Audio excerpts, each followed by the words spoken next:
to help the tomorrow. So that next review that all right, good people. What is going on? Welcome back to another episode of Watch It Happen. And on today, not gonna be doing a watch review today. Today, I'm gonna be talking about watch movements and try to give y'all a little something, teach y'all a little something about watch movement history. So there are 4 main types of watch movements. I can't say that's all. It might be more out there I don't know about, but it's 4 main ones that we're gonna talk about today. But first, I'm gonna get this wrist check out the way. And today I got my Omerton blue and gray.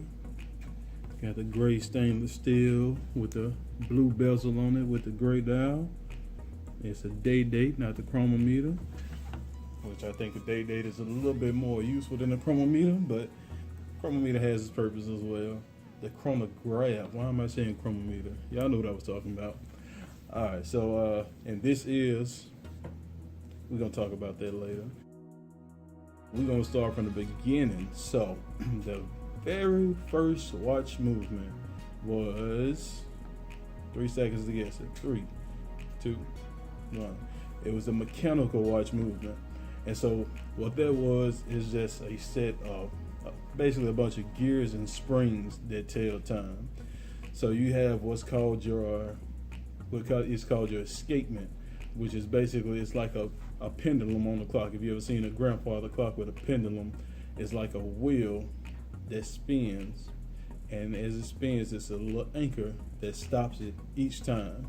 This little wheel here in the middle is spinning, and each time it spins a little, this anchor stops it, and that gives you the tick in your watch. So as it ticks back and forth, it releases energy, and that energy goes to what's called the balance wheel, which does basically the same thing. It keeps time going and keeps your accuracy of time.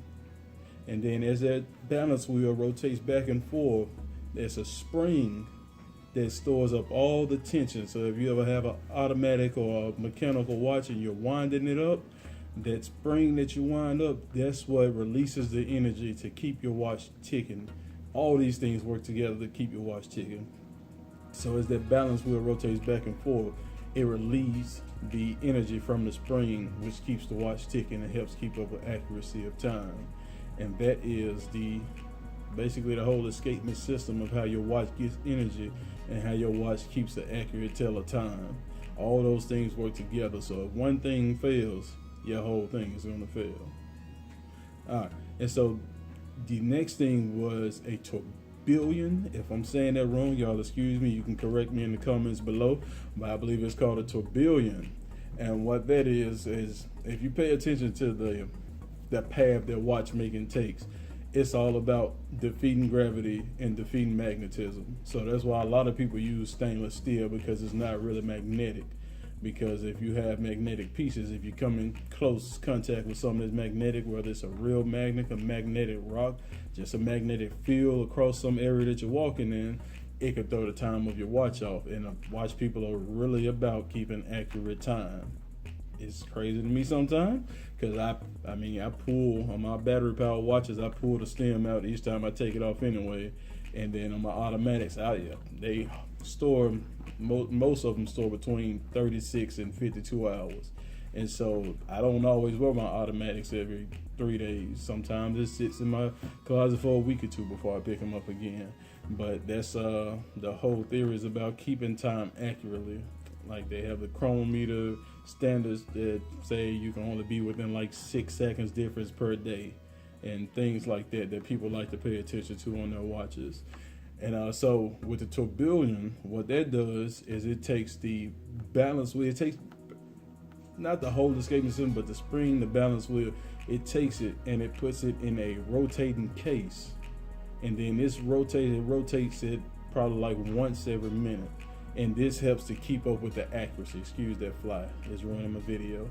But this rotation helps to keep up with the accuracy of time. It basically counteracts gravity, because as gravity pulls on your pieces on your watch, if you turn different ways, gravity can force more energy to come out that spring at different times and things like that to throw your timing off. But with the tourbillon wheel, it's supposed to counteract it to to help your watch to keep accurate time. All right, and then if you move on from that, the next thing I believe is the automatic. Now, if I'm getting to $1 billion and the automatic mixed up and which came first, once again, forgive me, I'm not perfect. But when you come to the automatic, and I do have a mechanical watch coming in the mail. That'll probably be the next review that I do, so y'all stay tuned for that one. I can get y'all a little more details about how a mechanical watch works. And but once you come to the automatic watch, it's the exact same thing as a mechanical watch. And I'll try to get y'all a close up to show y'all those gears and everything for the mechanical. But this little yellow thing that's in here, if you can see it, that's called the rotor. And that's what mechanical watches have, which automatic watches have. So with a mechanical watch, as you walk through the day, say you wind your watch up, it holds up to 36, 48 hours. So as you walk through the day, that mechanical watch is constantly releasing energy, releasing tension from the spring. So eventually that time is going to stop. And if you were in the older times where you didn't have a spring that could hold 40 some hours, it only held like 12, 18 hours, it eventually stops sometime during your regular work day while you're out partying or something. So somebody invented this rotor to make watches automatic. And what the rotor does is that as you walk, just your normal motions a day, picking things up, walking back and forth, whatever swings your arm or moves your wrist that has your automatic watch on it with that rotor, it tightens that spring up. That spring that's part of the escapement. It wounds it back up. As the rotor swings back and forth, it just tightens the spring up. So as it does that, it just gives you more time in a day on your spring motion. It gives you more time for your watch to keep running, basically. Of course, like as it sounds, if you stop moving, it stops winding the spring up. So once you put it in the closet, it's not going to keep winding itself up unless you have one of these automatic winders, which is a little box about this big you can sit your watch in, and it just rotates it to keep it wound up. But they're not cheap. The cheapest one I've seen was like $200. You probably could find one cheaper, but it's probably going to cost as much as a lower end nice watch. So for me, who has 37 watches, about to be 39 when the two I've ordered come, I'm not gonna wear my watches consistently enough for me to care to keep time just that accurate like that.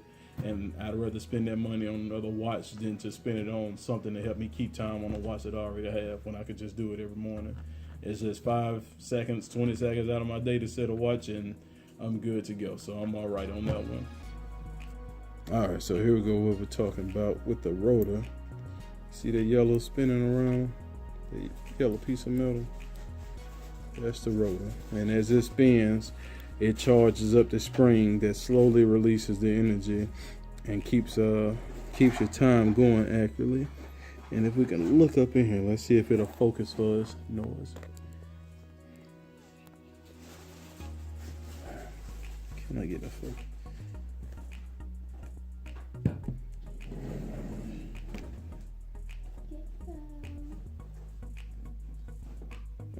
It's not gonna focus up. Okay, if you could see that centerpiece back there, look right up in here. Yeah, that thing rotating back and forth. That's the balance wheel right there. And that's what helps with the escaping of the energy from the spring and keeps all the accuracy going.